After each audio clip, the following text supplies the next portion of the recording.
Germany's top court today begins a hearing into whether the government broke the law with the bailout packages for Greece and other Eurozone countries last year. This reflects the mounting scepticism and distrust many German people now feel about Europe. For more, I'm joined by Ulrike Geroth, Senior Fellow at the European Council on Foreign Relations. Ulrike, how profoundly has this crisis changed the German psyche towards Europe, do you think? I think it had changed Germany a lot. I think there's large parts of public opinion which is sort of lost in the discussion. There is sort of the German romance with Europe is gone. I think Germany from 1849 to 89 had something like a European romance. And now we are getting to grips with a couple of flaws of monetary union. We are getting to accounting what it costs, and it's a different discussion. How is that shift dictating German policy now and the responses to the Eurozone crisis?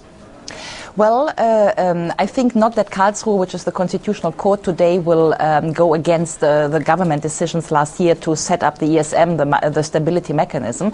But it's still a tough debate because you have people arguing that we signed the Maastricht Treaty with a no bailout clause and that no country should stand for another country's debt. So this is, of course, a very difficult discussion with respect to public opinion. And the government needs to give into that discussion a little bit. And this is what Merkel has been doing over the past year. You know, in the past, moments of crisis have pulled Europe together, with Germany leading the way. What do you think is different this time? Well, there is this question precisely about the German leadership, and you can see it in the Euro crisis. I mean, there was so much criticism since months that Germany acted too little and too late, that Germany is not stepping into the leadership position. That is one thing. And then you see this against the backdrop of the Libya decision, which is a different sort of sector of foreign policy, but still where Germany is missing in the international responsibility. And the two things put together is just sort of that the giant of the European country, which is Germany, the big elephant in the middle of Europe, is missing in terms of leadership, and that is part of the problem and part of a big debate. And what do you think can bring it back, or do you think Germany will start now to go its own way? Can it be brought back? I think it can be brought back. I think the government is getting its steps together to sort of move itself out of this. I think we have a couple of signs that now they are really trying to solve the euro crisis. I think that German elites and industrial elites have understood that an implosion of the euro is a no-go for Germany, that this country definitely needs Europe. I think there are people active now bringing back the discussion, and we will see after the summer break. You quote a study by the Allensbach Institute saying, I believe 50% of Germans say they no longer have faith in the EU. What point should German politicians be making to sell Europe to the electorate, do you think?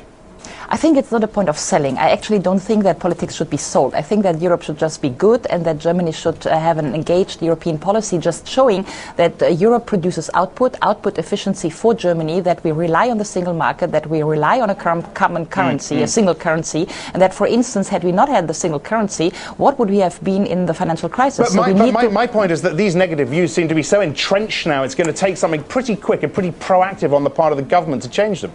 Yeah, I agree. It will be a hard discussion. I think we are not yet at the end of the tunnel, but I think we can see some light, hopefully. I mean, that's what I think, that the argument now comes out that we need to be careful with Europe, and we need to protect it because it's basically our all future. So, and I think this discussion comes now back because we had a very lively discussion in Germany about these questions. I'm not saying that I'm overall optimistic and that things are well in this country now, but I do feel that some people are awaking to the big challenge, and the big challenge is the question, how much Europe does Germany want in the future? And Germany needs to answer that question pretty soon. Now, when you speak to people in Germany, clearly there's a lot of finger pointing going on now.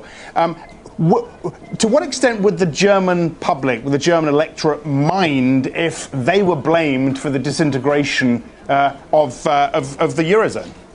Yeah, I think you point to a very important perception gap. I think that first, German public at large is not aware that Germany is blamed by other countries, by the international press, perhaps for being the sinner in this euro crisis, and that didn't take leadership. If you are a citizen in this country, you know, Merkel just got a medal from Obama, and the Chinese Prime Minister has just been in town, so it's all fine here. And people don't have a problem with Germany getting isolated. That's more an international discussion, but it reflects a very important point, that the discussion in this country country is in disruption with the country anywhere else.